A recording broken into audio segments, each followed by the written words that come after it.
Hello and welcome to the Sluice Podcast. My name is Charles Olojede, and today we'll be taking the second episode on JAMB.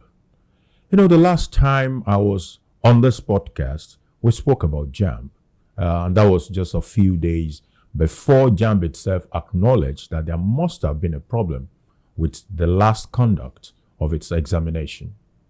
I'm glad they did that. Seldom do you see a Nigerian public officer come to the public and acknowledge that they were wrong. It was an unusual event, but I'm glad it happened. And since that time, a lot of things happened as well. Number one, JAMB has been able to identify the centers that were involved. It has identified, of course, the pool of students that were in those centers. So you have about 379, or let's say approximately 380,000 students affected by that glitch. About 54%, or a little over 54% of those students are from Lagos State. And less than 46%, just a little less than 46%, are from the 5 southeastern states. Since that time also, there has been a rewrite of that examination. I'm going to make a little confession. My daughter also wrote that exam. So I was the one that took her for the mock. So she took the mock, then the main exam, and also the rewrite exam. The rewrite exam was on Saturday. Last week Saturday was when she did that. Like they say, I felt for her because she's right in the middle of WAEC as well. So WAEC was going on, and then you now also have to cope with all these other things by the side. But you see, it is the story of Nigeria and its institutions, and we cannot run away from it. We must confront it and be able to address those issues. She's called, I'm making reference to my daughter. I make apologies to her having to make her an example on a public space. For the mock, she had scored 262, something like that. Yeah. And then she wrote the main exam and scored 171. And I was asking myself, what could have taken away 90 marks from a student's score over a period of 2 weeks? And that was when I confirmed that, definitely something must be wrong with that examination. I mean, lion not a born goat now. She's not an average student. And there was no way she would sit for an exam and score less than 50% in an exam she prepared for. It just wasn't going to happen. And that was the fate of so many other students that were affected by that problem. So it's established there was a problem. The next thing is we must address the problem. Typically, my recommendation in my last episode was that, look, we need to do a research. We live in an environment that reaches conclusion without investigation. We all have answers to all our questions. So we relegate the place of research in understanding issues. So when I said, I think JAMB should do a research to understand why over 70% of its candidates fail the exams. Don't forget, 2025 was not the first time that such crazy performance was recorded in the performance in the exam by JAMB. In fact, if you remember clearly, the initial comment from JAMB, even in 2025, was that performance was consistent with previous performances over the years. So what we're saying is, rather than reach a conclusion, for example, we can begin to talk about some of the conclusions that people reach. Some people said, it is because those students couldn't cheat. That was why the performance was that bad. Until, of course, JAMB itself admitted that it wasn't about cheating. Rather, it was a glitch. Some people's conclusion was that, it was because the teachers did not teach them well, that the standard of education has fallen. These students cannot perform. But don't forget, it is from this same pool of students that we have good performances even in foreign examination. How come they can't pass their own local examination? Why do they become suddenly done? Even when you talk about Nigerian university education, which we always say, oh, that standard has fallen so dramatically low. Ask yourself, why do those same students go abroad and trash everybody in their class, white, yellow, or green? There must still be something about Nigerian students, and we need to appreciate that. So when consistent performance is such that 70% of your students will fail, we need to research it rather than reach a conclusion. Okay, so what will research do for us? We will be able to know where exactly the problems are. Is it the teachers? Is it the students? Is it the computers? Is it the nature of the test? Is it the syllabus? Is it the curriculum? Is it the environment in which the tests are being taken? So rather than just reach a conclusion that it was because they couldn't cheat, or it was because the computer were not working well, or all sort of conclusions were reached. In fact, this morning, I've read that a member of the National Assembly had said, no, it has nothing to do with the glitch. It was a human error. How did he know? What research did he conduct to reach that conclusion? You see, the purpose of a research is not to cast blames. And I think that has to be taken off the table and tell that, look, the research is not intended to be able to blame somebody.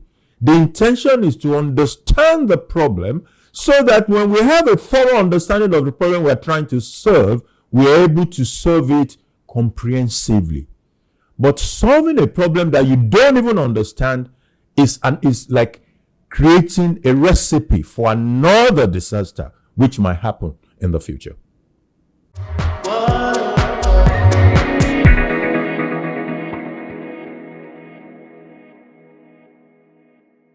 Okay, so one of the things that have also emerged from this problem is the advocacy that, look, you need to sack the JAMB boss now. Professor Olojede needs to go. And some people have asked me, what is my view about that? That, in other countries by now, the guy will have resigned. Apparently, from all indications, Professor Olojede is not going to resign. So the other question should be, should he be fired? My views may not align with the majority of the ones I've read, but my views are my views, and I should have a right to them. My views is a no, a capital no. I don't believe that there should be a hurry about the dismissal of Professor Olojede. And for so many reasons. The least of the reasons, don't let me say the least anyway, is the fact that the professor brought integrity into public service. And in my firm opinion, integrity must count for something. It should count for something. So I don't want a situation where we say, okay, something happened without even have a robust discussion around what happened. We're saying, kick the guy. Who are you bringing when you kick the guy? Is that the solution to the problem? Do we even understand the depth of the problem we're trying to solve before you find a replacement for the person that you want to kick? So for me, I think professor should be allowed to clean the mess that has been created. And while that is going on, a lot of issues have already been thrown up. What are some of these issues? I believe that most of the issues that have been thrown up should lead us in the direction of robust engagement about what is going on. Let me give some examples. Why do Nigerian students have to write 3 exams to get admission to college? You will write WAEC, NECO, then you will do JAMB. You also now do post-JAMB. Why are 3 examinations required? Why is it possible in some other jurisdiction to write 1 and make it to college? Are we producing better undergraduates in Nigeria because our own candidates have to write 3 exams? I don't think so. I don't think we're producing better undergraduates because they wrote 3 exams. I think the 3 exams were brought about because there is no confidence in the system about 1 exam. So 1 exam does not trust the other one. The other one is saying, no, I don't know where all these students came from. What we need, in my opinion, this is my opinion now, even outside of the discussion or the engagement that I believe needs to happen, is that what we need is one exam that is properly conducted, not 3 examinations. Another point we need to engage about is to say, look, in Nigeria today, how many public secondary schools have a computer lab? How many? What percentage would that be? 50%, 60, 70, 80, 20?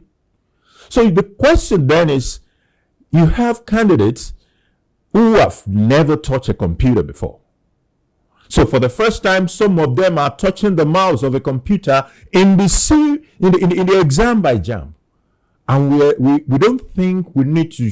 I'm not saying that is happening anyway. Maybe I might be wrong. Maybe most of Nigerian public secondary schools have computer lab and all the students have interacted with them. I don't know. I'm just saying it is part of what the research will reveal to us if we bother to investigate. Then we will know whether there are instances in which a lot of these students that are even writing the exam have no proper interaction with the computer before their JAMB examination. That's a problem to look at. And then we can even go into the deeper side of things. The deeper side of things is to begin to ask ourselves, instead of kicking the head of JAMB and looking for another one, maybe we don't even need JAMB. It's a fundamental question to ask. Or maybe we need JAMB. Maybe JAMB should be the only exam. I don't know. Or maybe all the exams should stay. But a student should not have to write all the 3 exams to make it to college. I don't know. These are the kind of engagement that we need to begin to have. And it is in the course of that we can begin to envision the kind of processes that we like to see for admission. What we like to see about university education or college education in Nigeria in the future. Once we have determined that, then we can begin to profile who should lead an institution that will champion the admission of Nigerian students into the universities, if there is need for such institution. So I believe we should not run away from understanding the nature of the problem that we are facing. It was Plato that said, we can forgive a child for being afraid of the dark. But the real tragedy of life is when men are afraid of the light. What research will do is to shed light on matters. So we should not be afraid of the light, because it is in that we will understand the problem and we will be able to profile a solution that will endure. You see, the issue of go and sack the head of JAMB, that is what we call knee-jerk reaction. After you have done it, then you begin to ask yourself, what have you put in place? Does it even solve the problem? Is that the solution to the problem? Have you even identified what the problem is or what the problems are? Most of the people advocating for just fire, is because they think that the problem is the glitch that happened in 2025 JAMB. But that is not the problem. The glitch is a symptom of several other things. And we have to decompose all those other issues in a research and chart the way into the future. That is the way to go. On a lighter mode, I read in the newspapers that Olojede has demanded that every student from the Southeast should be just be given 300 marks. And I'm like, okay, how about Lagos State too, since over 54% of the candidates affected are from Lagos State. So maybe Lagos should also make a demand. And if I were Lagos, I might be asking for 350. It's embarrassing, honestly, that rather than a clamor for a fair environment for people to earn scores, what we're advocating is for people to be gifted scores. It shows the deeper problem within the country in itself. And I just hope that we will be able to address these issues before the next JAMB. I'm not talking of the rewrite. I'm not talking of those who couldn't attend for this year. I'm talking of 2026. And if we're not careful, 2026 will soon be upon us. My wish, my desire, my advocacy is that we will have been able to put these matters to rest before that time. What I have said so far is about the size of the package for today. But you can continue to interact with us on our social media handles scrolling on the screen right now. Until we meet next week when we have another topical issue, I'll say let's keep doing our part towards building the Nigeria that we can all be proud of. My name is Charles Olojede. Bye-bye.